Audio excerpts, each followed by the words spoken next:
A paz do Senhor, irmãos, mais uma vez, essa oportunidade que nós temos de nós estudarmos, meditarmos a palavra do Senhor.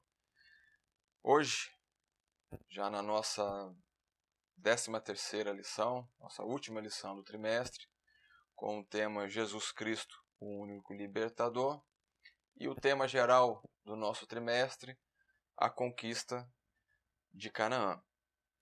Nós, como já de costume, nós temos relembrado todas as aulas.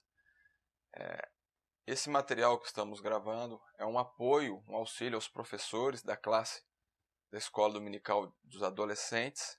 Então, como nós fazemos, nós vamos passar direto aos tópicos principais, aos destaques da lição, e assim os professores fiquem à vontade na questão dos nossos costumes, das leituras, e também em passo a passo do que está descrito no nosso material de classe, certo? Vamos lá. O nosso textuário para a nossa última lição do trimestre se encontra em João, no capítulo 8, no verso 36, que diz: Se, pois, o Filho vos libertar, verdadeiramente sereis livres. E a nossa leitura bíblica se encontra em João, no capítulo 8, nos versos 31 ao 36. Os nossos tópicos desta 13ª lição foram divididos. O primeiro, a formação de uma grande nação. O segundo tópico, Jesus, o verdadeiro libertador. E o terceiro, a igreja, o verdadeiro Israel. Como nós costumamos fazer também, a revisão, o apoio aos nossos alunos da classe de adolescentes para dar continuidade ao nosso estudo. E como é a última lição, seria importante nós darmos um resumo geral de tudo que nós estudamos. E agora, na última lição, seria o fechamento de todo o trimestre. Tá? Então, precisaria de um esforço maior nessa parte de revisão dessa lição. E no caso proposto, seria relembrar que nós estudamos o livro de Josué e Juízes, sendo que em Josué, a partir da conquista de Jericó, e assim por diante, sendo que nós passamos nas outras lições, mas só para um apoio à classe, a terra de Canaã ela era habitada por diversos povos, os cananeus, os perizeus, os amorreus, os amonitas, os heteus, idumeus e vários outros povos naquela região da Mesopotâmia, de Canaã. Sendo que, à medida como nós vemos nos nossos estudos, avançando aí o livro de Josué, atravessou o Rio Jordão e fomos conquistando todo o território prometido por Deus. Sendo então a distribuição das terras nas tribos, as 2,5 tribos no lado direito ou no oriente do Rio Jordão, sendo elas Ruben, Gade e a meia tribo de Manassés, e no lado esquerdo, ocidental, nós temos as outras 9,5 tribos. Então, essa ficou a configuração da distribuição das terras que Deus deu ao povo de Israel. E nós vimos durante cada batalha, Deus estando com eles, sendo vitoriosos, mesmo em menor número, menor poder militar, mas com a presença de Deus eles foram vitoriosos, dia após dia, chegando a esse território conquistado.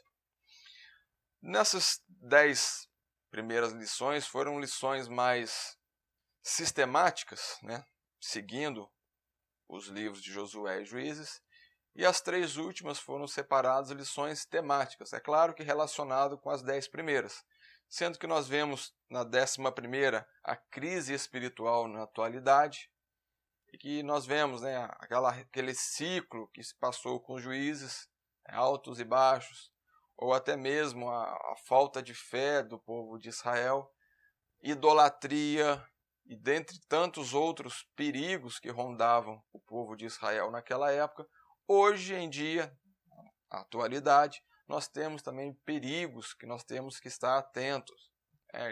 Dentre eles, a idolatria, como nós já citamos, entre outros.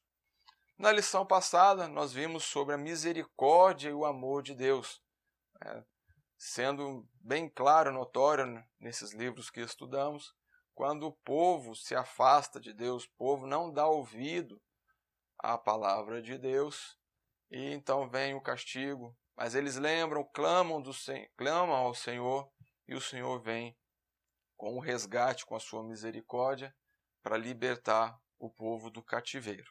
Então, essas 3 últimas lições, no caso essa 13ª, como sendo temática, os professores então têm uma maior liberdade para trabalhar, para buscar exemplos em volta da Bíblia, para enriquecer a aula da escola dominical. Assim sendo, irmãos, vamos passar a já iniciar o nosso primeiro tópico com o título A Formação de uma Grande Nação. Nós vimos essa nação do povo de Israel que nós estudamos, ela chegou no Egito bem pequena, cerca de 70 pessoas. Mas ao sair do Egito, 400 anos depois, nós vemos uma grande multidão de milhões de pessoas. E todo esse desenrolar do povo no deserto e também chegando à terra prometida.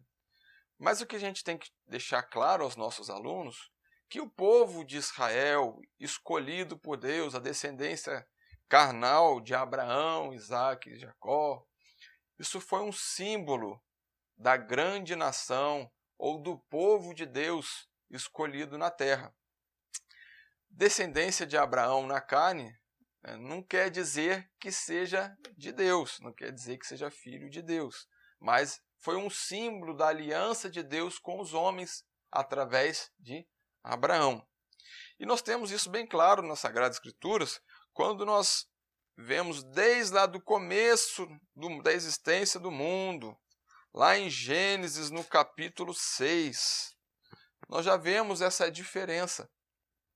Quando então, na descendência de Sete, filho de Adão, temos então a volta ao culto a Deus. Voltaram-se a invocar o nome do Senhor. E no capítulo 6 nós temos então, no verso de número 2, e viram os filhos de Deus que as filhas dos homens. Vamos parar por aqui. Só para deixar claro, a nossa intenção é a separação que existia entre os filhos de Deus e os filhos dos homens. Tá bom? E bem claro e notório, os filhos de Deus eram os que invocavam a Deus, que buscavam a Deus, e os filhos dos homens que faziam a sua própria vontade e seguiam o curso natural da vida. Mas tem outros exemplos na Bíblia que é muito interessante para a gente, enriquecedor de exemplos, é também no livro de Daniel, quando nós vemos o profeta Daniel, em seu tempo lá já em cativeiro, quando Deus então dá um sonho a Nabucodonosor da estátua, lembra desses? E a estátua era dividida, né? Cabeça de ouro, braço e peito de prata, ventre de bronze e a perna de ferro, e os pés de ferro e barro, lembram? Bem rapidamente, para a gente não perder muito tempo. Mas, e durante esses reinos, que cada parte da estátua, né, a cabeça, braço e peito, ventre e coxa, a perna e os pés, tinham significado de reinos que haveriam sobre a terra. Mas a expressão lá de Daniel, no capítulo 2 e no verso 44, é muito enriquecedor para nós, quando diz: mas nos dias desses reis, o Deus do céu levantará um reino que não será jamais destruído, E esse reino não passará a outro povo, esmiuçará e consumirá todos esses reinos, e será estabelecido para sempre. Então, ao longo dos reinos ou da existência humana no mundo, o Deus do céu, a expressão que nós temos aqui, ele tem levantado um reino, ou, como título do nosso tópico, uma grande nação tem sido preparada ou edificada, ou tem crescendo o número do povo de Deus na terra. Mas pode chegar uma pergunta, né? E quem faz parte dessa grande nação? Aí fica mais fácil ainda a gente poder responder isso. Eu coloquei de diversos, coloquei aqui 3, mas a gente pode pegar inúmeros durante pesquisando na Bíblia, muitos e muitos exemplos de quem são esses que fazem parte dessa grande nação. Como exemplo, nós colocamos aí Apocalipse, no capítulo 5, nos versos 9 e 10. E cantavam um novo cântico, dizendo: Digno és de tomar o livro e abrir os seus selos, porque foste morto, e com teu sangue compraste para Deus homens de toda tribo, língua e nação. E para o nosso Deus os fizeste reis e sacerdotes, eles reinarão sobre a terra. Romanos 2, João, também, no seu primeiro capítulo, nós temos também um registro a esse respeito, nos versos 12 e 13.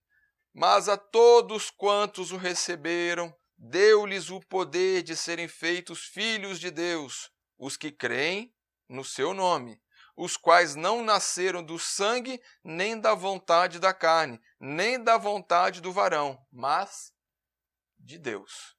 E nós temos também em Romanos a expressão de Paulo a respeito dos judeus, né? E o Israel de Deus, o povo de Deus, não são os filhos de Abraão na carne, mas são os filhos de Abraão na fé, como nós lemos aqui também em João, os que creem no seu nome. Esses são filhos de Deus, esses são a grande nação do nosso tópico primeiro. Para nós colocarmos como aplicação verdades práticas, na nossa sala de aula, é para deixar bem claro aos nossos alunos que existem duas situações tão somente. Ou nós somos filhos de Deus, ou nós somos filhos dos homens. Como sim, filhos de Deus? Os que buscam a Deus, os que invocam o seu nome, esses são filhos de Deus. Agora, os filhos dos homens são aqueles que fazem a sua própria vontade, seguem aí o rumo natural da vida. Esses são os filhos dos homens. Nós precisamos, então, ter em mente que não existe outra classificação. Ou nós somos de Deus, ou nós não somos. E assim, então, chamados filhos dos homens. Nesse exemplo que nós falamos de Daniel, fica também bem claro essa separação, ou essa diferença. Porque os que são filhos dos homens, eles são descritos como estátua, estão fazendo parte da estátua, que é repartida lá, como nós já citamos, em vários metais. Sendo que o povo de Deus encontra-se na pedra, na rocha. E essa pedra, no sonho de Nabucodonosor, rolava e destruía a estátua totalmente.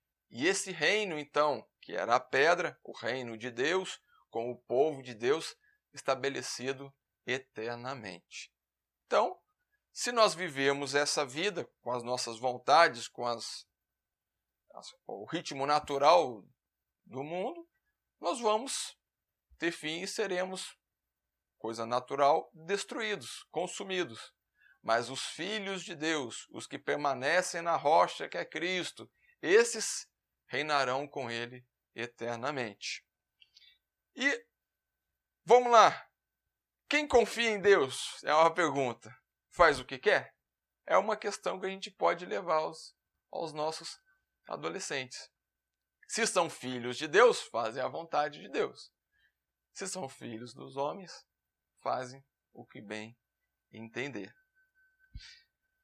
Seguindo então agora já para o nosso segundo tópico, nós temos como título Jesus, o verdadeiro libertador. Nas aulas anteriores, nós vimos que os juízes, nós podemos utilizá-los como a referência ou símbolo do juiz perfeito, que é Cristo Jesus, que todos os juízes registrados, eles têm falhas, são imperfeitos, mas Cristo Jesus é o perfeito, ele é presente, ele é eterno e intercede por nós. Nós já vimos isso. Ele também é o autor e consumador da nossa fé. Ele projetou tudo desde o princípio, como está escrito em João, né? No princípio era o Verbo, e o Verbo era Deus, e o Verbo estava com Deus. Tudo foi feito por ele. Ele é o autor, e ele também é o consumador da nossa fé. Ele é o nosso alvo, ele é o nosso fim, nosso Cristo Jesus. Agora, se Jesus é o nosso libertador, como nós viveremos a nossa vida? Como nós ditaremos o rumo da nossa história? É o que nós temos registrado no livro que Paulo escreveu, na carta aos Efésios, no capítulo de número 4 e no verso de número 8. Pelo que diz, subindo ao alto, levou cativo o cativeiro e deu dons aos homens. Ou então também nós podemos pegar 1 Coríntios, no capítulo 15, quando Paulo, explanando aos Coríntios, no capítulo 15 e no verso 19, nós temos: se esperarmos em Cristo só nesta vida, somos os mais miseráveis de todos os homens. Agora vamos juntar esses dois versos. Jesus é o nosso libertador. Sim. Ele nos libertou para quê? Para nós vivermos a nossa vida, para nós termos os benefícios de uma boa terra, como fazendo referência à terra prometida, a Canaã, que mana leite e mel, uma terra boa, né, que produzia, enfim. Para termos facilidades aqui, né, nesta vida, bom carro, uma casa boa, enfim, riquezas nesse mundo? Não. Deus pode nos dar tudo isso? Pode. Mas não foi para isso que ele nos libertou. Se nós formos ver nessa expressão de Coríntios, se nós esperarmos em Deus só nesta vida, nós somos os mais miseráveis de todos os homens. Então, do que se trata Jesus, nosso juiz, o verdadeiro libertador?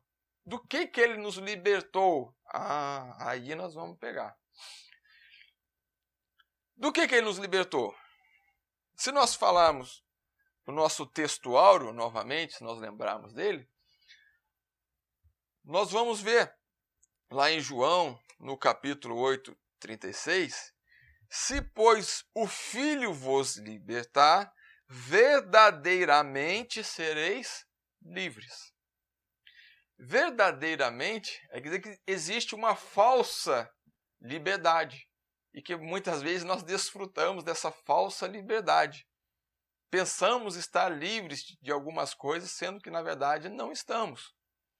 Mas o que nos liberta é o que está um pouco antes, mas dentro da nossa leitura inicial, da nossa leitura em classe, que é no verso 31 e 32 do capítulo 8, quando ele diz: se vós permanecerdes na minha palavra, verdadeiramente sereis meus discípulos, e conhecereis a verdade, e a verdade vos libertará. Não é uma verdade relativa, não. A verdade absoluta, que é a palavra de Deus. A palavra de Deus é que nos liberta. Conhecendo a palavra de Deus é que seremos libertos. Não o que eu venha falar que é uma possível verdade. Não. A palavra de Deus, ela é verdade. E ela tem a capacidade, o poder de libertar o homem. Mas libertar do quê? Paulo cita, nós estávamos mortos, né?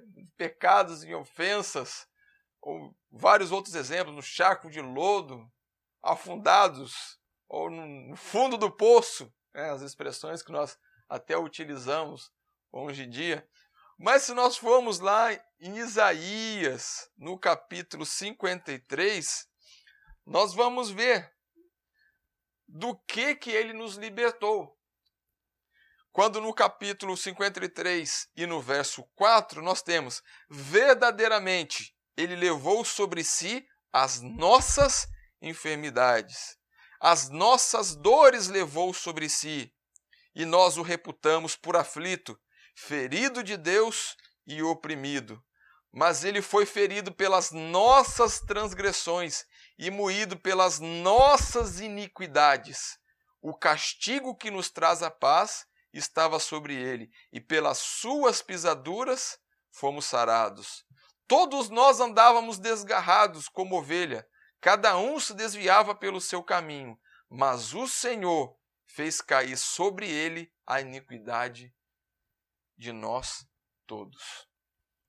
Ele nos libertou do pecado, ele nos libertou da condenação, das dores, ele nos libertou das nossas enfermidades, da aflição que deveríamos passar, ele tomou sobre si. Ele carregou sobre ele na cruz do Calvário. Tudo foi pago na cruz. Essa é a real libertação. Esse é o significado maior do Evangelho, do nosso libertador Jesus. Não para nos dar situações nessa vida, mas sim nos purificar de todo o pecado e da condenação que era certa, que estava para onde nós estávamos destinados. Mas em troca disso, dessa condenação, dessa sujeira do pecado que estava sobre as nossas vidas, que nos condenava, que nos direcionava à perdição, ele nos proporcionou a paz, a salvação, a vida, como está escrito em Romanos, no capítulo 5, nos versos 1 e 2, quando diz: sendo, pois, justificados pela fé, temos paz com Deus por nosso Senhor Jesus Cristo, pelo qual também temos entrada pela fé a esta graça, na qual estamos firmes e nos gloriamos na esperança da glória de Deus. Não esperamos mais em questões terrenas, que foi o símbolo lá da terra prometida, mas agora a promessa é o céu. Essa promessa que nos está reservado. E não mais, né, como Paulo escreveu aos Coríntios, se esperarmos em Deus só nesta vida, somos mais miseráveis de todos os homens. Sendo que Deus nos liberta para algo maior. Como é a expressão bíblica, o que o olho não viu, o coração nem subiu ao coração do homem. Isso é o que Deus tem preparado para nós. E no caso, em verdades práticas, a nossa aplicação, nós temos que dar ênfase à nossa classe, é essa diferença. Tendo Jesus como nosso libertador, somos filhos de Deus e temos um destino. Agora, fazendo a nossa vontade, sendo filho dos homens, Como nós vimos no tópico anterior, é outra situação. Sem Jesus, a expressão, nós estávamos mortos, nós estamos cegos, vemos, mas não enxergamos nada. Nós estamos surdos, entra no ouvido e sai pelo outro, né? Nós estamos presos, como na expressão, né? Presos no pecado, não conseguimos deixar. Não temos entendimento algum. Apesar de ver, ouvir, ou até mesmo conhecer a história bíblica, mas não há entendimento. Porque a fé vem pelo ouvir, ouvir pela palavra. É Deus trabalhando em nós. Aí sim nós abriremos nossos ouvidos, os nossos olhos e o nosso entendimento, né?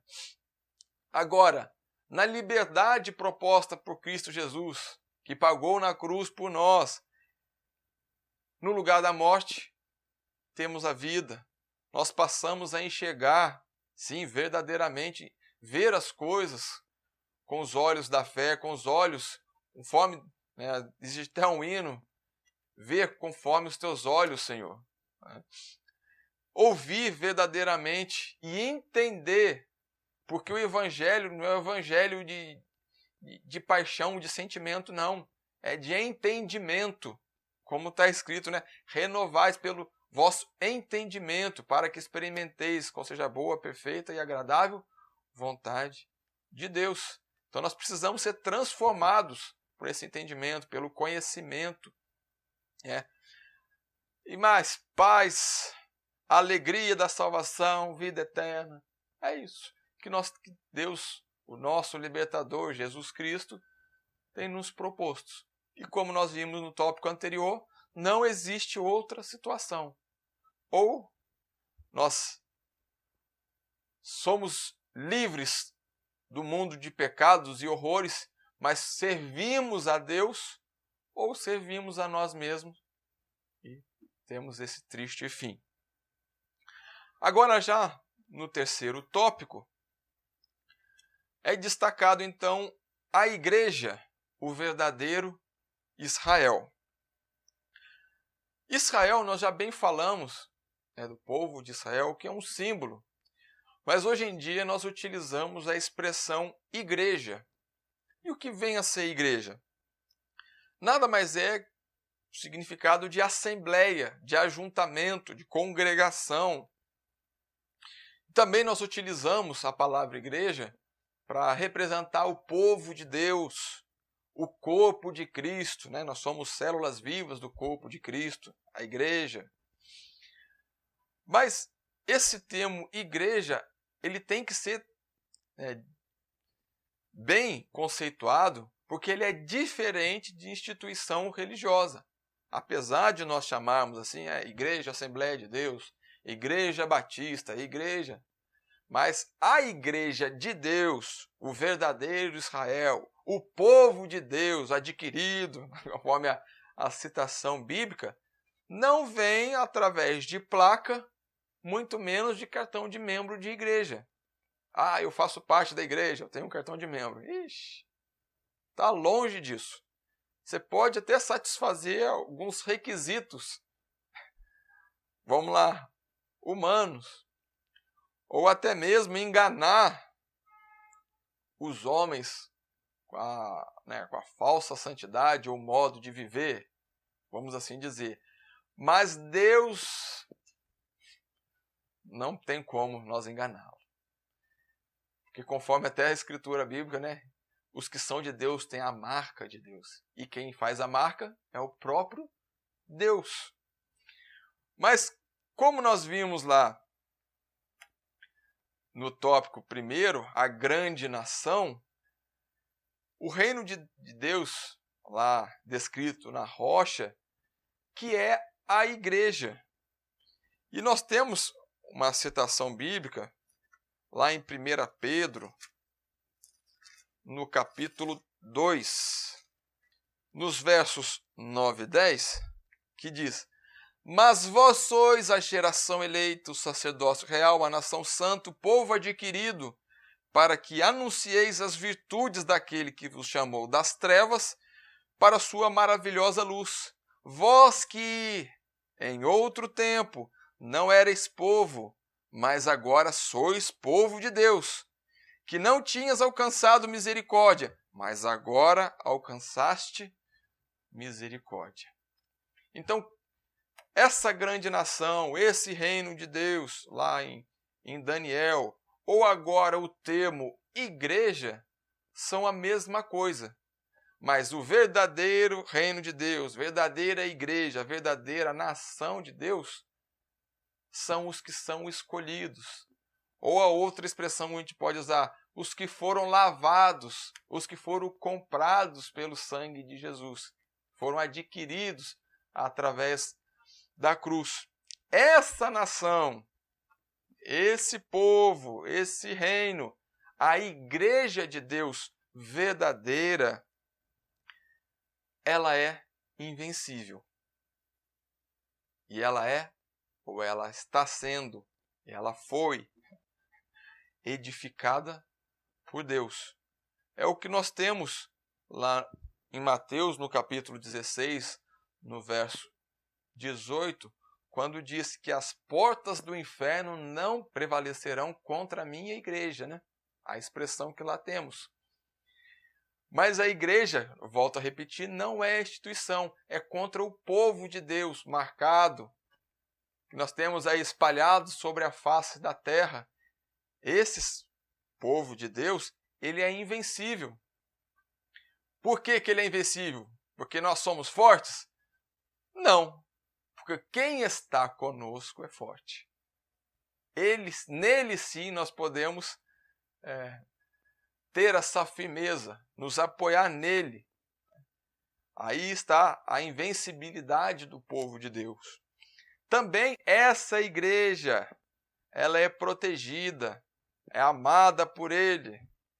E nós temos aí várias e várias citações, como o Salmo 91, aquele que habita no esconderijo do Altíssimo, a sombra do Onipotente, descansará. Dentre outros versos lá seguindo o Salmo 91, muito bonito, falando da proteção, do amor de Deus sobre os seus, sobre os escolhidos de Deus.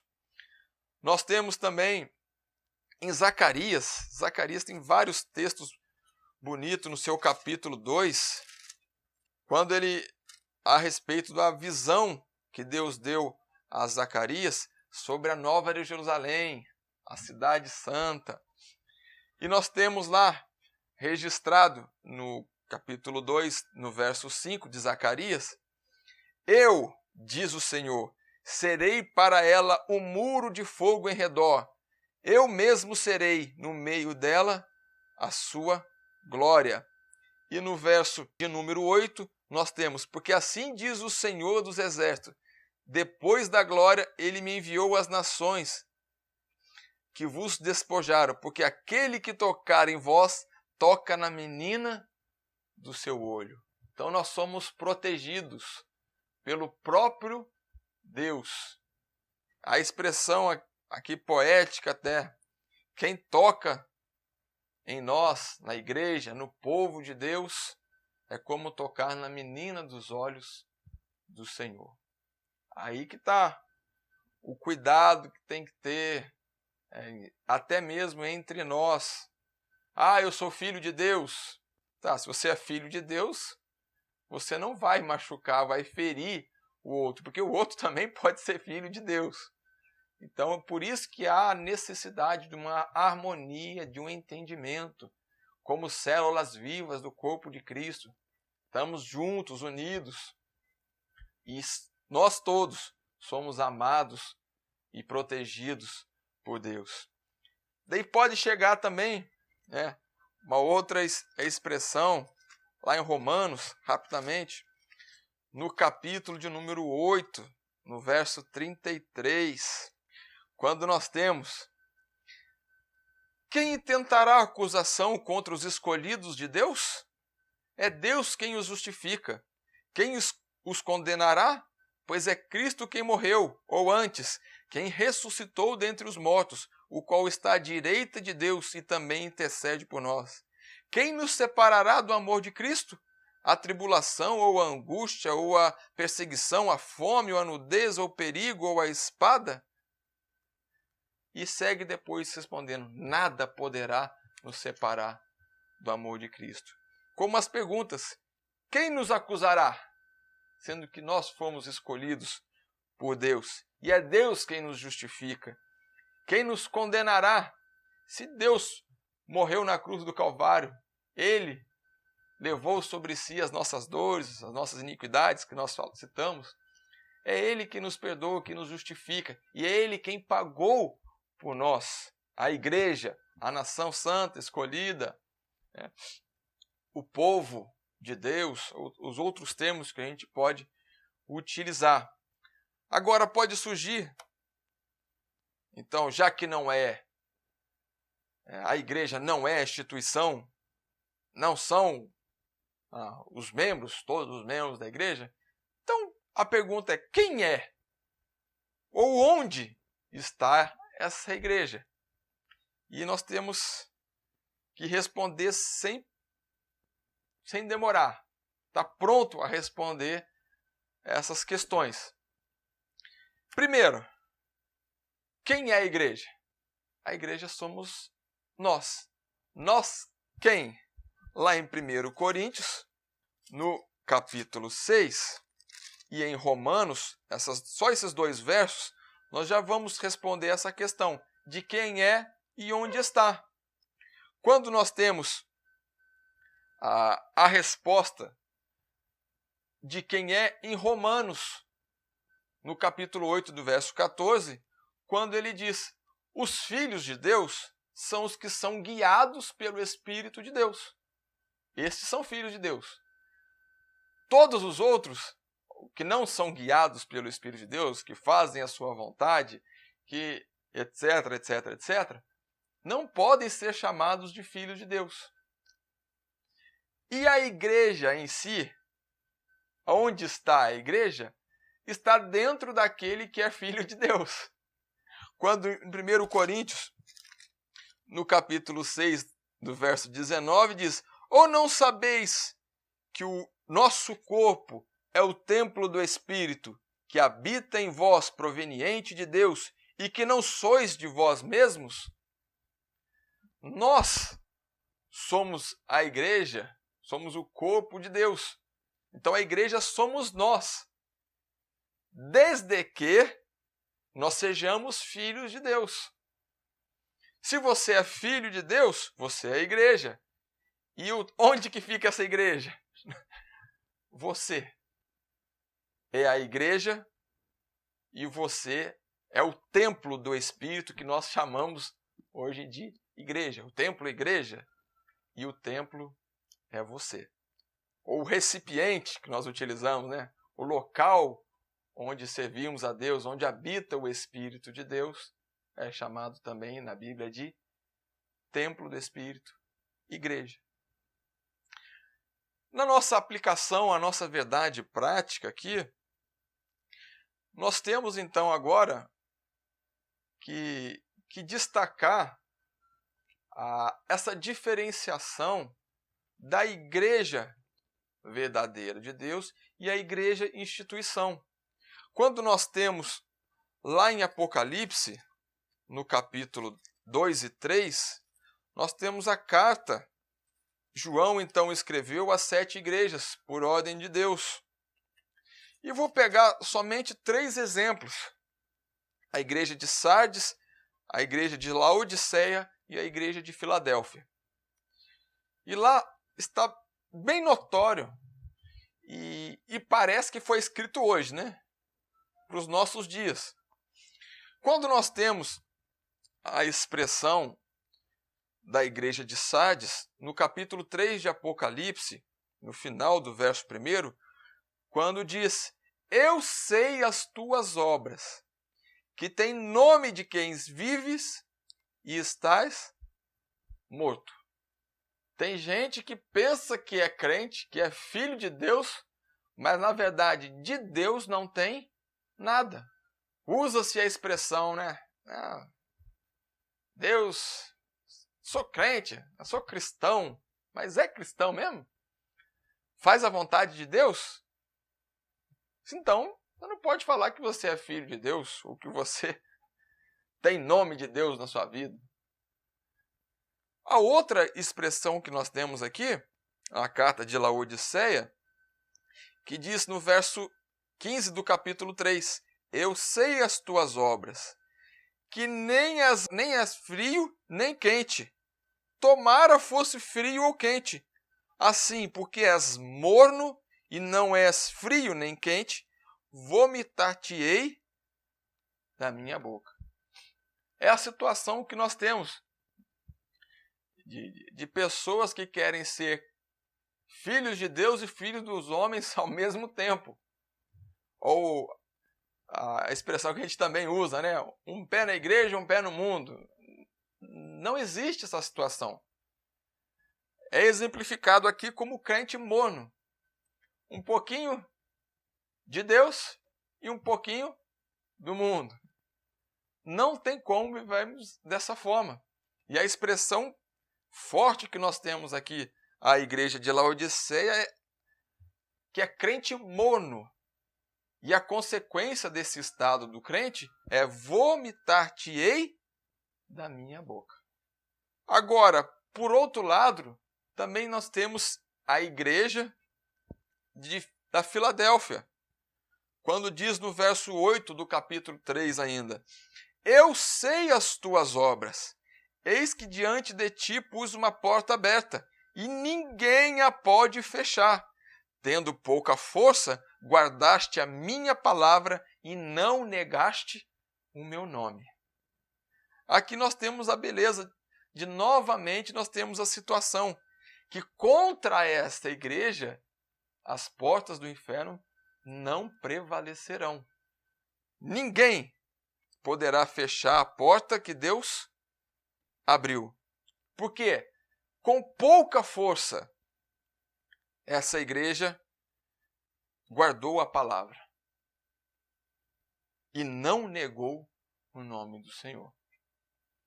Então, tendo essa referência basicamente dessas três igrejas, nós temos que agora colocar como aplicação, verdade prática aí da nossa terceiro tópico, é esse despertamento. A todas as igrejas, aqui nós vemos João escrevendo, quem tem ouvidos, ouça. Então há uma necessidade de nós despertarmos. Ou a outra expressão que nós temos, né? Senão precisamos dar atenção a essa tão grande salvação. De que o que nos está proposto, do que nos está prometido, é muito grande. A alegria de estar na presença de Deus, nada substitui isso. Um pouquinho na presença de Deus, nós vamos ver que é algo mais prazeroso que existe na face da terra. Nada chega perto do prazer de servir a Deus, de estar realmente com Deus, na presença de Deus. E nós precisamos então despertar e nós vivemos o verdadeiro evangelho, de sermos realmente igreja de Deus, sermos chamados por Deus de filhos de Deus. Não simplesmente de ter nome de filho de Deus, né? Como as igrejas, de pensar que é filho de Deus, mas na verdade não é. Pensar que é rico, mas na visão de Deus miserável. Ou então está nessa indecisão, sirvo a Deus ou sigo a minha vontade, como na igreja de Laodiceia. Nem frio e nem quente, mas morno. Precisamos então despertar para um posicionamento, para nós decidirmos, para nós estarmos firmes e constantes na palavra de Deus e nas suas promessas. Porque assim como nós então estudamos todo esse trimestre a conquista de Canaã, o que nos está proposto é justamente a Canaã, mas não agora a Canaã física, mas sim a Canaã celestial, o céu, e que nada, nada, nada nessa terra se compara. Não existe. João, quando teve a visão das regiões celestiais, ele diz que coisas inefáveis, e buscar palavras para poder descrever o esplendor da glória de Deus. E é isso então que nós precisamos ter em mente. Como na nossa agora 13ª lição, finalizando, Jesus Cristo, o nosso único e verdadeiro libertador. Libertador não para termos algo tão somente nessa terra, mas nos libertou do pecado para nos levar para as mansões celestiais, para a sua morada, para os céus. Mas para isso, nós precisamos ser filhos de Deus e fazer parte, como no tópico 1, dessa formação dessa grande nação que nós estudamos hoje. E, como nós estudamos também no tópico de número 2, Jesus, o verdadeiro libertador, e finalizamos a nossa lição, a igreja, o verdadeiro Israel de Deus. Com isso, com essas 13 lições, nós finalizamos então o nosso trimestre, a conquista de Canaã. Que Deus nos abençoe, que nós possamos então despertar para o conhecimento, para nos aplicarmos mais a Deus e nos dedicarmos para nós então conquistarmos também a nossa Canaã celestial. Fiquem com Deus, que Deus nos abençoe a cada dia. Amém. A paz do Senhor, irmãos, mais uma vez, essa oportunidade que nós temos de nós estudarmos, meditarmos a palavra do Senhor. Hoje, já na nossa 13ª lição, nossa última lição do trimestre, com o tema Jesus Cristo, o único libertador, e o tema geral do nosso trimestre, a conquista de Canaã. Nós, como já de costume, nós temos relembrado todas as aulas. Esse material que estamos gravando é um apoio, um auxílio aos professores da classe da Escola Dominical dos Adolescentes. Então, como nós fazemos, nós vamos passar direto aos tópicos principais, aos destaques da lição, e assim os professores fiquem à vontade na questão dos nossos costumes, das leituras, e também em passo a passo do que está descrito no nosso material de classe, certo? Vamos lá. O nosso textuário para a nossa última lição do trimestre se encontra em João, no capítulo 8, no verso 36, que diz: Se, pois, o Filho vos libertará, se, pois, o Filho vos libertar, verdadeiramente sereis livres. E a nossa leitura bíblica se encontra em João, no capítulo 8, nos versos 31 ao 36. Os nossos tópicos desta 13ª lição foram divididos. O primeiro, a formação de uma grande nação. O segundo tópico, Jesus, o verdadeiro libertador. E o terceiro, a igreja, o verdadeiro Israel. Como nós costumamos fazer também, a revisão, o apoio aos nossos alunos da classe de adolescentes para dar continuidade ao nosso estudo. E como é a última lição, seria importante nós darmos um resumo geral de tudo que nós estudamos. E agora, na última lição, seria o fechamento de todo o trimestre. Tá? Então, precisaria de um esforço maior nessa parte de revisão dessa lição. E no caso proposto, seria relembrar que nós estudamos o livro de Josué e Juízes, sendo que em Josué, a partir da conquista de Jericó, e assim por diante, sendo que nós passamos nas outras lições mas só para um apoio à classe.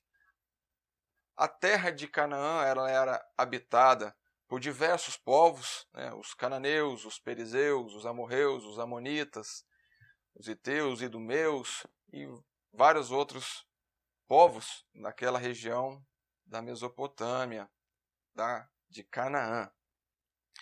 Sendo que, à medida como nós vemos nos nossos estudos, né, avançando aí o livro de Josué, atravessou o Rio Jordão e fomos conquistando todo o território prometido por Deus. Sendo então a distribuição das terras nas tribos, as 2,5 tribos no lado direito ou no oriente do Rio Jordão, sendo elas Ruben, Gade e a meia tribo de Manassés, e no lado esquerdo, ocidental, nós temos as outras 9,5 tribos. Então, essa ficou a configuração da distribuição das terras que Deus deu ao povo de Israel. E nós vimos durante cada batalha, Deus estando com eles, sendo vitoriosos, mesmo em menor número, menor poder militar, mas com a presença de Deus eles foram vitoriosos, dia após dia, chegando a esse território conquistado. Nessas 10 primeiras lições foram lições mais sistemáticas, né?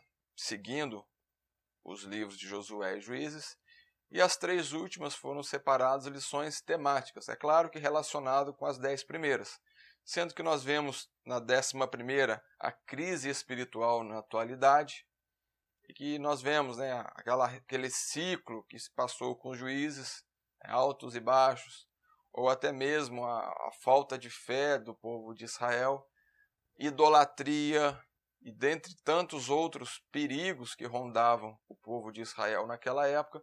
Hoje em dia, na atualidade, nós temos também perigos que nós temos que estar atentos.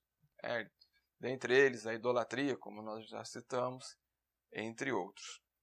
Na lição passada, nós vimos sobre a misericórdia e o amor de Deus, sendo bem claro, notório nesses livros que estudamos, quando o povo se afasta de Deus, o povo não dá ouvido à palavra de Deus, e então vem o castigo. Mas eles lembram, clamam ao Senhor, e o Senhor vem com o resgate, com a sua misericórdia, para libertar o povo do cativeiro. Então, essas 3 últimas lições, no caso essa 13ª, como sendo temática, os professores então têm uma maior liberdade para trabalhar, para buscar exemplos em volta da Bíblia para enriquecer a aula da escola dominical. Assim sendo, irmãos, vamos passar a já iniciar o nosso primeiro tópico com o título A Formação de uma Grande Nação. Nós vimos essa nação do povo de Israel que nós estudamos, ela chegou no Egito bem pequena, cerca de 70 pessoas. Mas, ao sair do Egito, 400 anos depois, nós vemos uma grande multidão de milhões de pessoas. E todo esse desenrolar do povo no deserto e também chegando à terra prometida. Mas o que a gente tem que deixar claro aos nossos alunos, que o povo de Israel, escolhido por Deus, a descendência carnal de Abraão, Isaque e Jacó, isso foi um símbolo da grande nação ou do povo de Deus escolhido na terra. Descendência de Abraão na carne não quer dizer que seja de Deus, não quer dizer que seja filho de Deus, mas foi um símbolo da aliança de Deus com os homens através de Abraão. E nós temos isso bem claro nas Sagradas Escrituras, quando nós vemos desde lá do começo da existência do mundo, lá em Gênesis, no capítulo 6, nós já vemos essa diferença.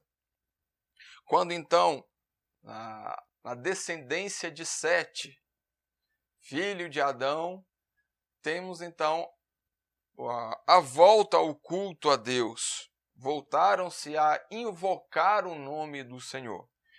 E no capítulo 6 nós temos então, no verso de número 2, e viram os filhos de Deus que as filhas dos homens.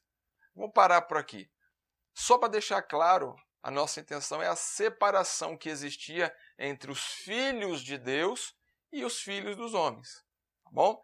E bem claro e notório, os filhos de Deus eram os que invocavam a Deus, que buscavam a Deus, e os filhos dos homens que faziam a sua própria vontade e seguiam o curso natural da vida.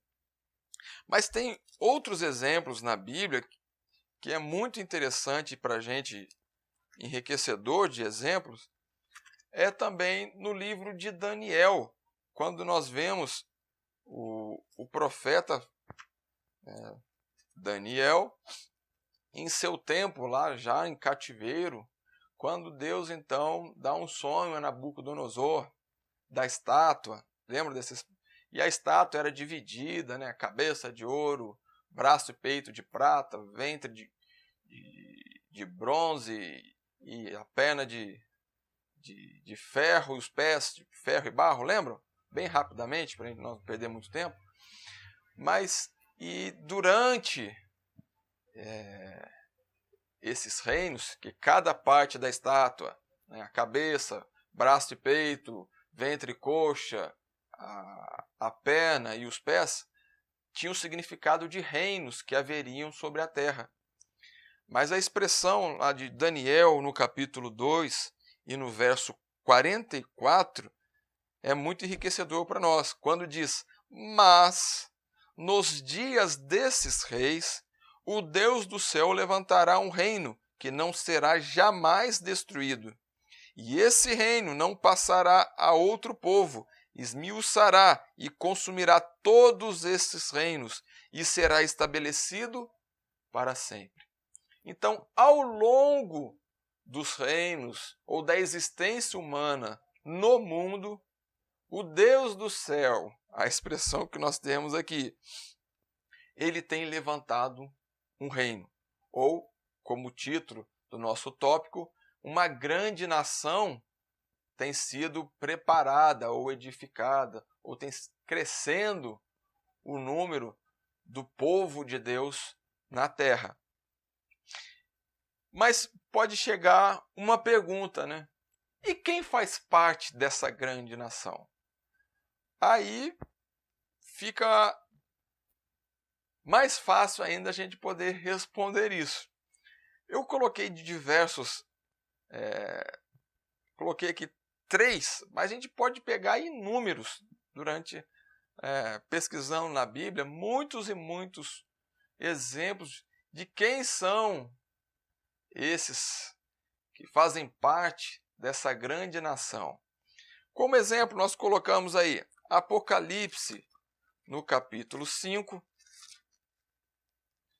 nos versos 9 e 10.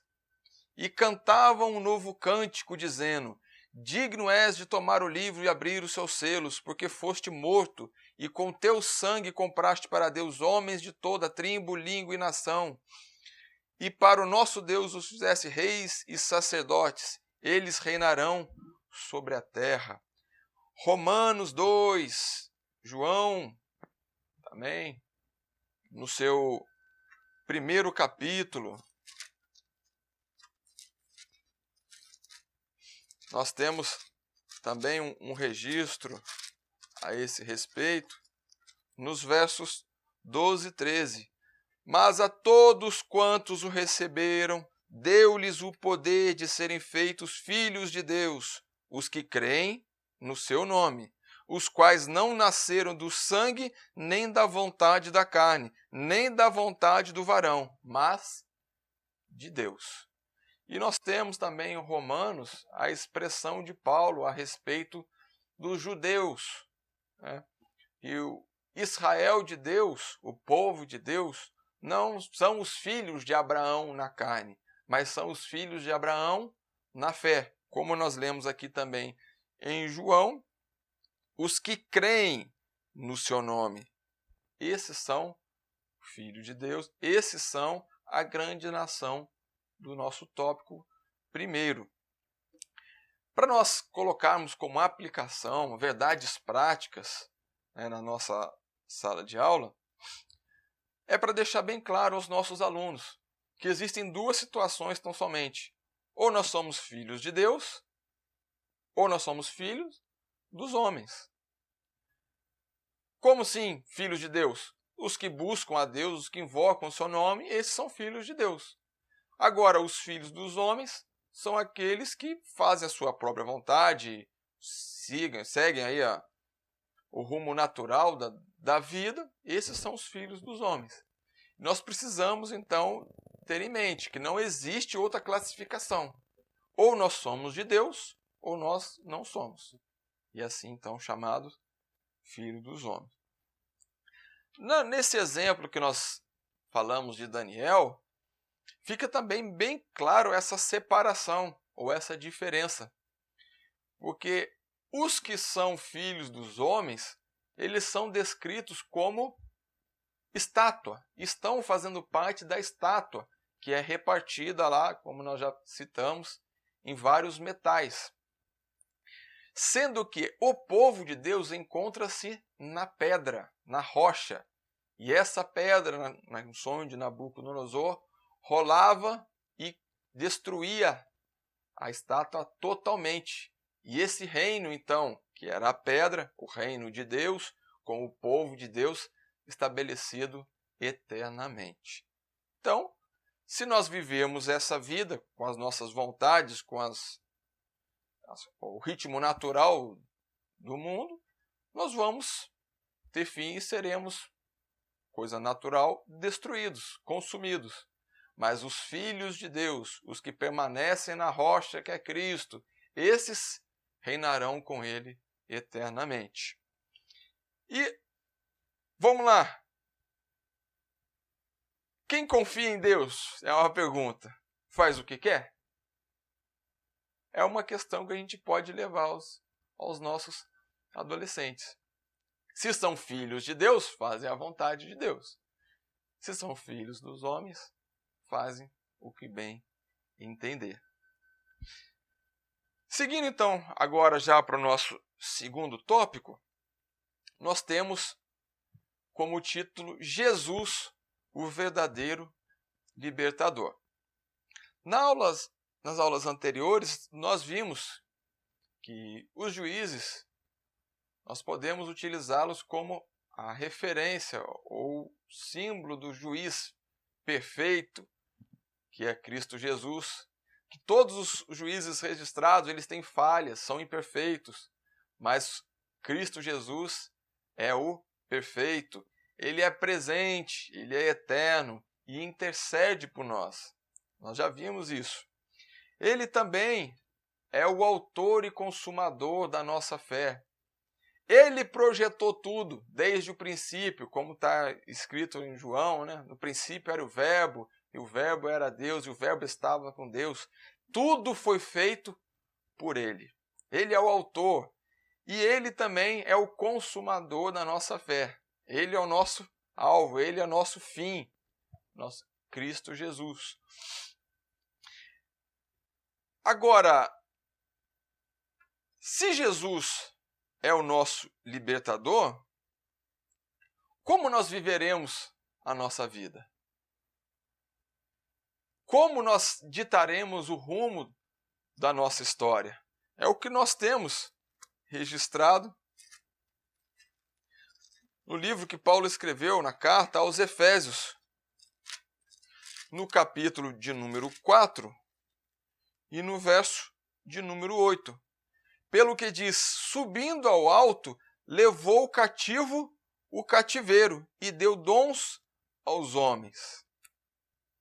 Ou então também nós podemos pegar 1 Coríntios, no capítulo 15, quando Paulo, explanando aos Coríntios, no capítulo 15 e no verso 19, nós temos: se esperarmos em Cristo só nesta vida, somos os mais miseráveis de todos os homens. Agora vamos juntar esses dois versos. Jesus é o nosso libertador. Sim. Ele nos libertou para quê? Para nós vivermos a nossa vida, para nós termos os benefícios de uma boa terra, como fazendo referência lá à terra prometida, a Canaã, que mana leite e mel, uma terra boa, né, que produzia, enfim.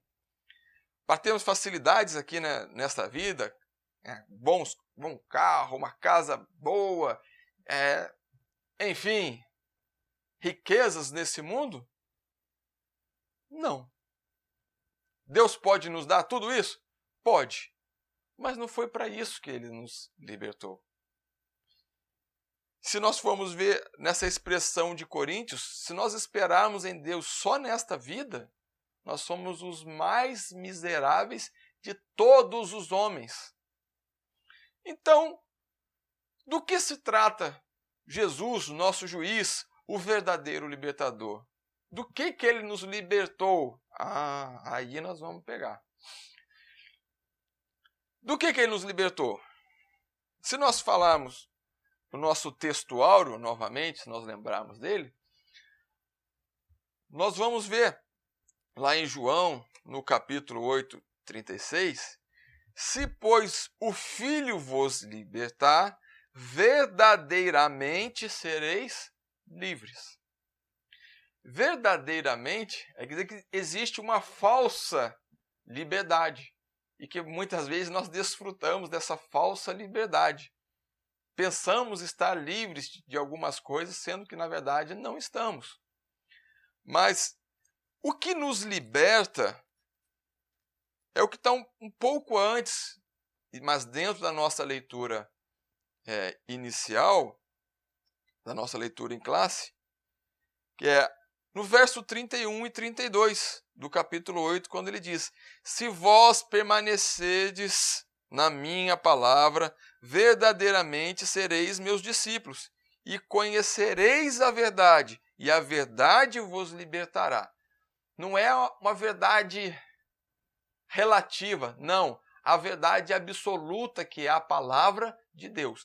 A palavra de Deus é que nos liberta. Conhecendo a palavra de Deus é que seremos libertos. Não o que eu venha falar que é uma possível verdade. Não. A palavra de Deus, ela é verdade. E ela tem a capacidade, o poder de libertar o homem. Mas libertar do quê? Paulo cita, nós estávamos mortos, né? Pecados e ofensas, ou vários outros exemplos, no charco de lodo, afundados, ou no fundo do poço, né? As expressões que nós até utilizamos hoje em dia. Mas se nós formos lá em Isaías, no capítulo 53, nós vamos ver do que ele nos libertou. Quando no capítulo 53 e no verso 4 nós temos: verdadeiramente ele levou sobre si as nossas enfermidades, as nossas dores levou sobre si, e nós o reputamos por aflito, ferido de Deus e oprimido. Mas ele foi ferido pelas nossas transgressões e moído pelas nossas iniquidades. O castigo que nos traz a paz estava sobre ele, e pelas suas pisaduras fomos sarados. Todos nós andávamos desgarrados como ovelha, cada um se desviava pelo seu caminho, mas o Senhor fez cair sobre ele a iniquidade de nós todos. Ele nos libertou do pecado, ele nos libertou da condenação, das dores, ele nos libertou das nossas enfermidades, da aflição que deveríamos passar, ele tomou sobre si. Ele carregou sobre ele na cruz do Calvário. Tudo foi pago na cruz. Essa é a real libertação. Esse é o significado maior do Evangelho, do nosso libertador Jesus. Não para nos dar situações nessa vida, mas sim nos purificar de todo o pecado e da condenação que era certa, que estava para onde nós estávamos destinados. Mas em troca disso, dessa condenação, dessa sujeira do pecado que estava sobre as nossas vidas, que nos condenava, que nos direcionava à perdição, Ele nos proporcionou a paz, a salvação, a vida, como está escrito em Romanos, no capítulo 5, nos versos 1 e 2, quando diz: sendo, pois, justificados pela fé, temos paz com Deus por nosso Senhor Jesus Cristo, pelo qual também temos entrada pela fé a esta graça, na qual estamos firmes e nos gloriamos na esperança da glória de Deus. Não esperamos mais em questões terrenas, que foi o símbolo lá da terra prometida, mas agora a promessa é o céu.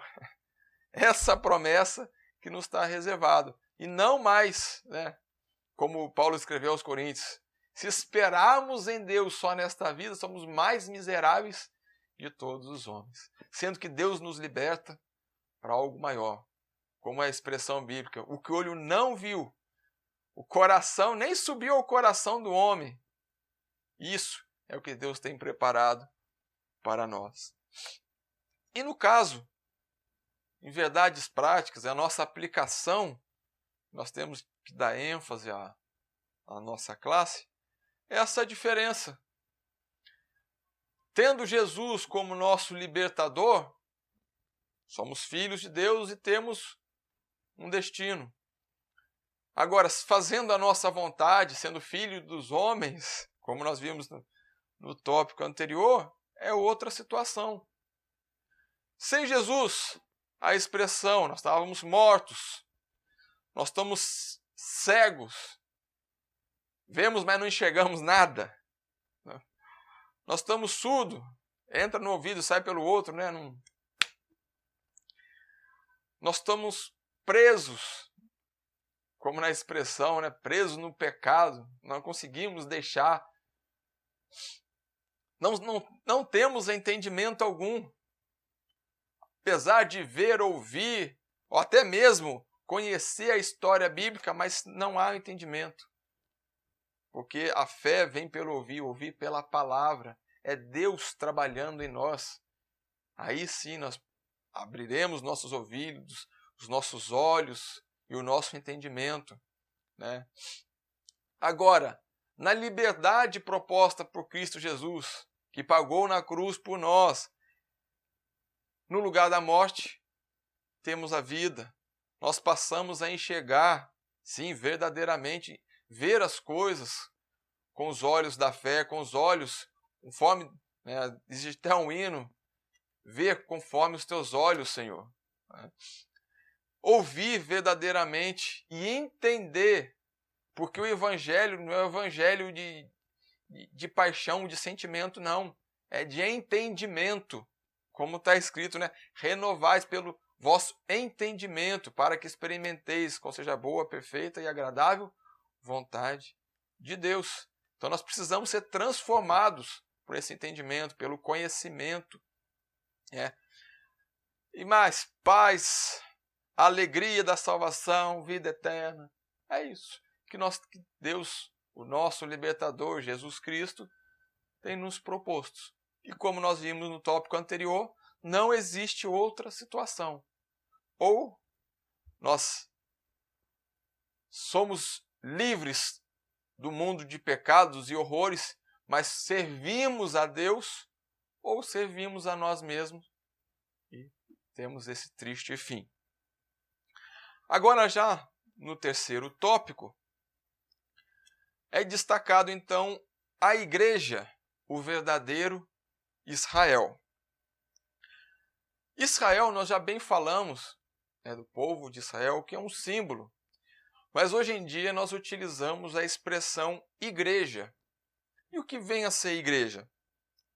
Nada mais é o significado de assembleia, de ajuntamento, de congregação. Também nós utilizamos a palavra igreja para representar o povo de Deus, o corpo de Cristo, né? Nós somos células vivas do corpo de Cristo, a igreja. Mas esse termo igreja, ele tem que ser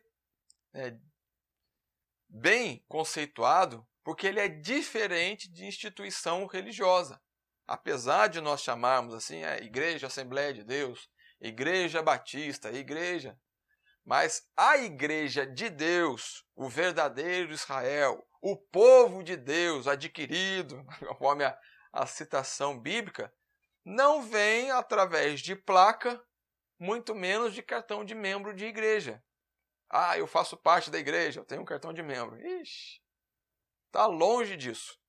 Você pode até satisfazer alguns requisitos, vamos lá, humanos, ou até mesmo enganar os homens com a falsa santidade ou modo de viver, vamos assim dizer.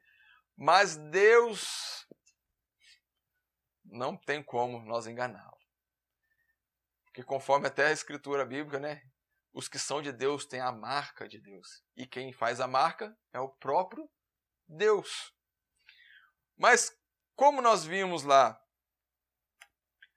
no tópico primeiro, a grande nação, o reino de Deus, lá descrito na rocha, que é a igreja. E nós temos uma citação bíblica lá em 1 Pedro, no capítulo 2.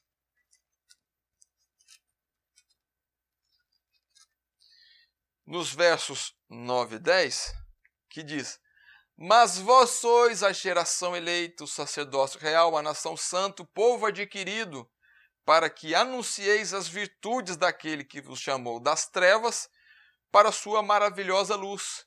Vós que em outro tempo não erais povo, mas agora sois povo de Deus, que não tinhas alcançado misericórdia, mas agora alcançaste misericórdia. Então, essa grande nação, esse reino de Deus, lá em Daniel, ou agora o termo igreja, são a mesma coisa.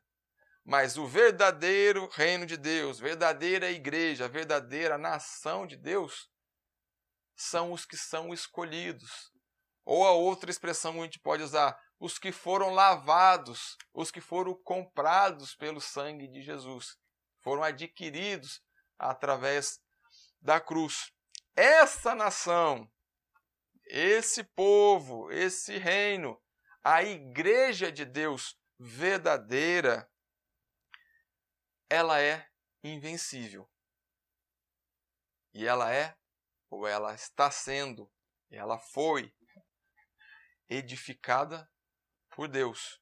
É o que nós temos lá em Mateus, no capítulo 16, no verso 18, quando diz que as portas do inferno não prevalecerão contra a minha igreja, A expressão que lá temos. Mas a igreja, volto a repetir, não é instituição, é contra o povo de Deus marcado, que nós temos aí espalhados sobre a face da terra. Esse povo de Deus, ele é invencível. Por que ele é invencível? Porque nós somos fortes? Não, porque quem está conosco é forte. Nele sim nós podemos ter essa firmeza, nos apoiar nele. Aí está a invencibilidade do povo de Deus. Também essa igreja, ela é protegida, é amada por ele.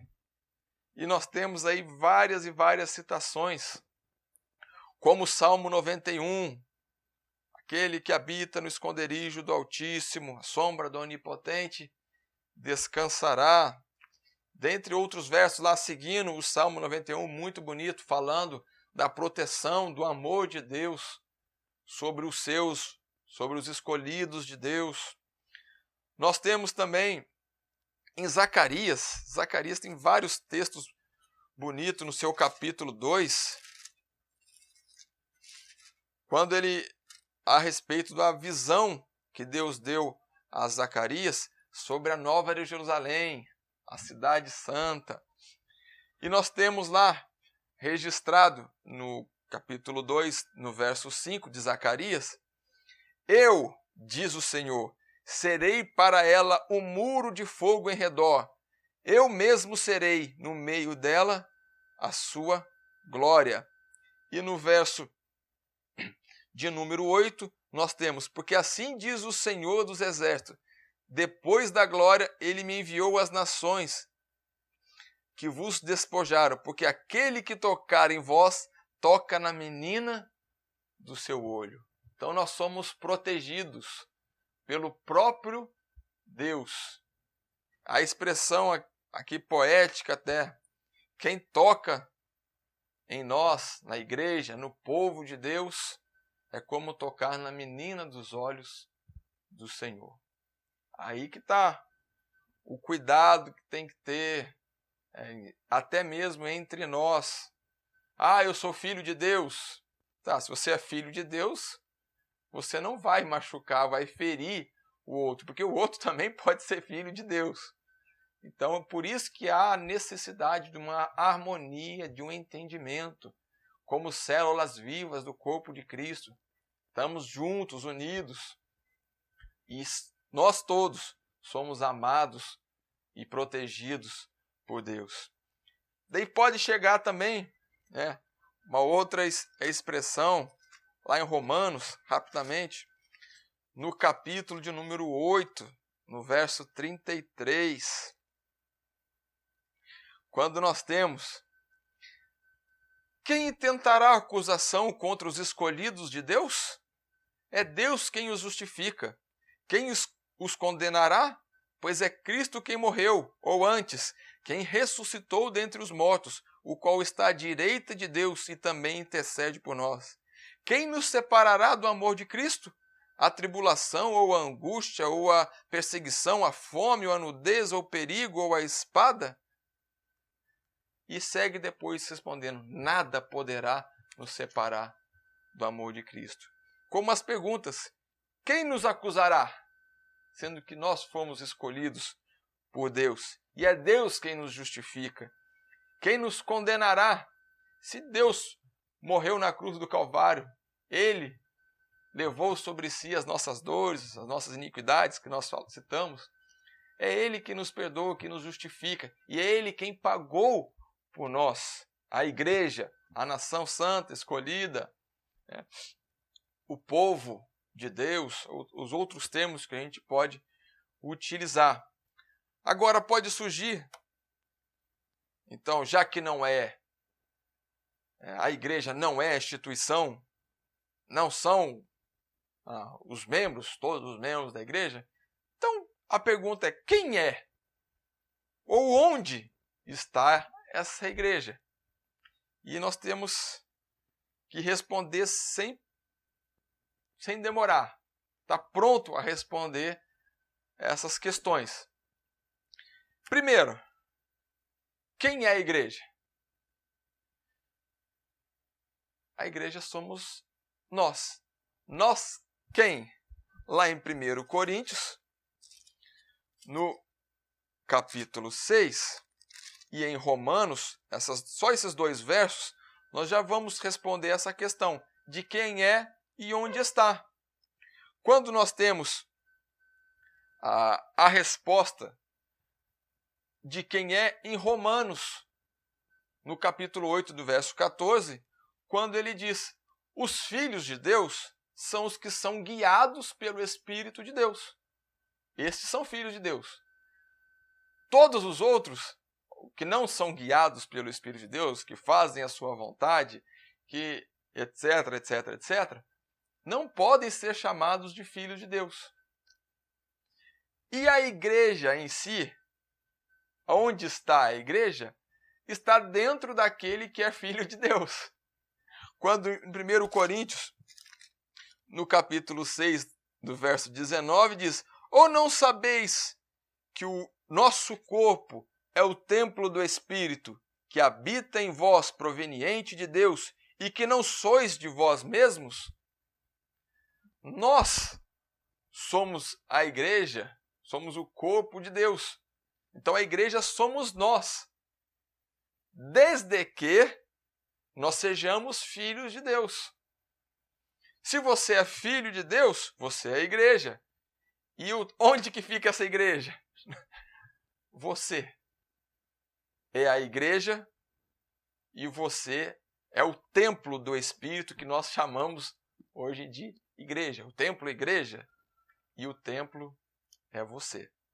Ou o recipiente que nós utilizamos, né? O local onde servimos a Deus, onde habita o Espírito de Deus, é chamado também na Bíblia de templo do Espírito, igreja.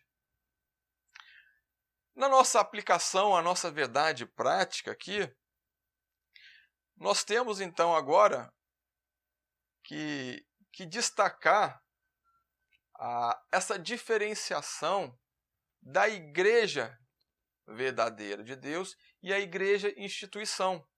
Quando nós temos lá em Apocalipse, no capítulo 2 e 3, nós temos a carta que João então escreveu às 7 igrejas, por ordem de Deus.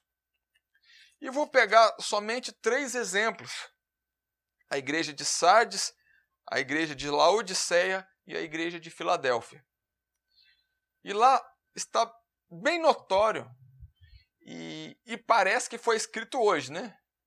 Para os nossos dias.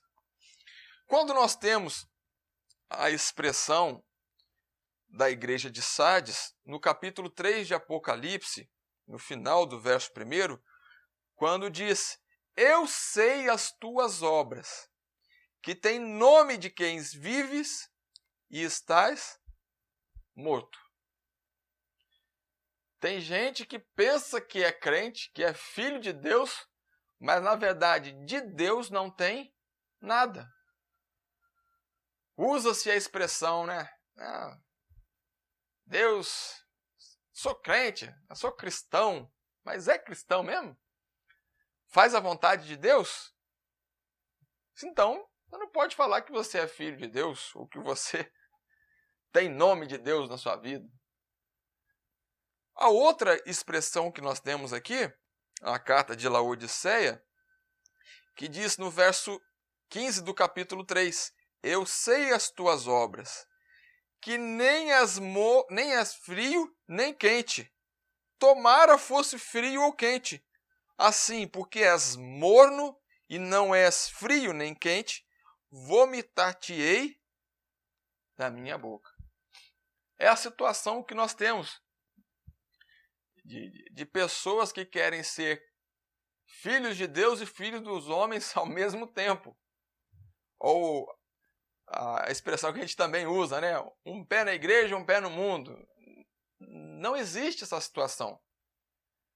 É exemplificado aqui como crente morno. Um pouquinho de Deus e um pouquinho do mundo.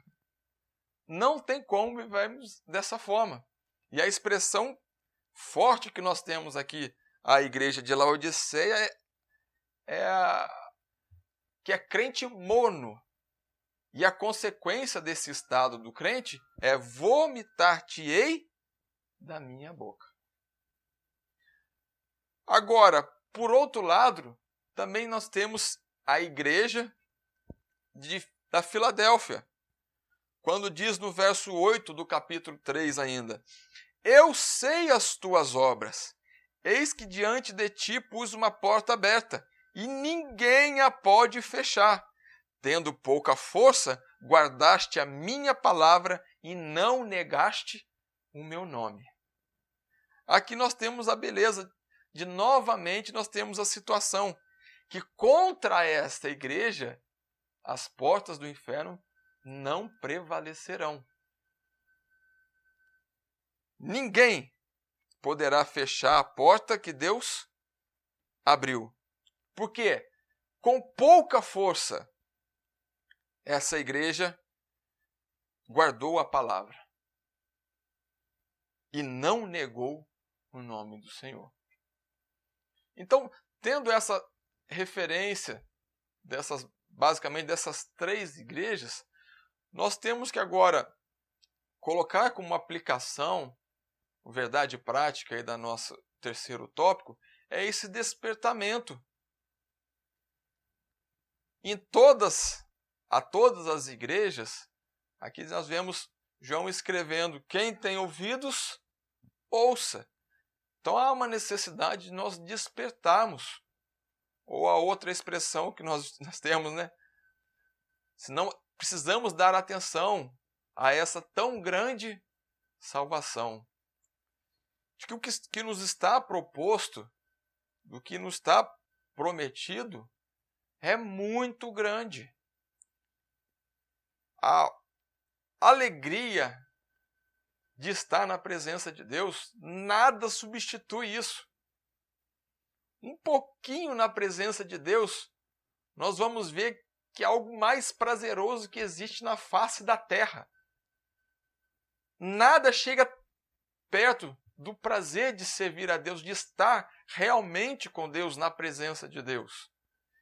E nós precisamos então despertar e nós vivemos o verdadeiro evangelho, de sermos realmente igreja de Deus, sermos chamados por Deus de filhos de Deus. Não simplesmente de ter nome de filho de Deus, né? Como as igrejas, de pensar que é filho de Deus, mas na verdade não é. Pensar que é rico, mas na visão de Deus miserável. Ou então está nessa indecisão: sirvo a Deus ou sigo a minha vontade? Como na igreja de Laodiceia. Nem frio e nem quente, mas morno. Precisamos então despertar para um posicionamento, para nós decidirmos, para nós estarmos firmes e constantes na palavra de Deus e nas suas promessas. Porque assim como nós então estudamos todo esse trimestre a conquista de Canaã, o que nos está proposto é justamente a Canaã, mas não agora a Canaã física, mas sim a Canaã celestial, o céu, e que nada nessa terra se compara. Não existe. João, quando teve a visão das regiões celestiais, ele disse que coisas inefáveis, e buscar palavras para poder descrever o esplendor da glória de Deus. E é isso então que nós precisamos ter em mente. Como na nossa agora 13ª lição, finalizando, Jesus Cristo, o nosso único e verdadeiro libertador. Libertador não para termos algo tão somente nessa terra, mas nos libertou do pecado para nos levar para as mansões celestiais, para a sua morada, para os céus. Mas para isso, nós precisamos ser filhos de Deus e fazer parte, como no tópico 1, dessa formação dessa grande nação que nós estudamos hoje. E, como nós estudamos também no tópico de número 2, Jesus, o verdadeiro libertador, e finalizamos a nossa lição, a igreja, o verdadeiro Israel de Deus. Com isso, com essas 13 lições, nós finalizamos então o nosso trimestre, a conquista de Canaã. Que Deus nos abençoe, que nós possamos então despertar para o conhecimento, para nos aplicarmos mais a Deus e nos dedicarmos para nós então conquistarmos também a nossa Canaã celestial. Fiquem com Deus, que Deus nos abençoe a cada dia. Amém. Chique.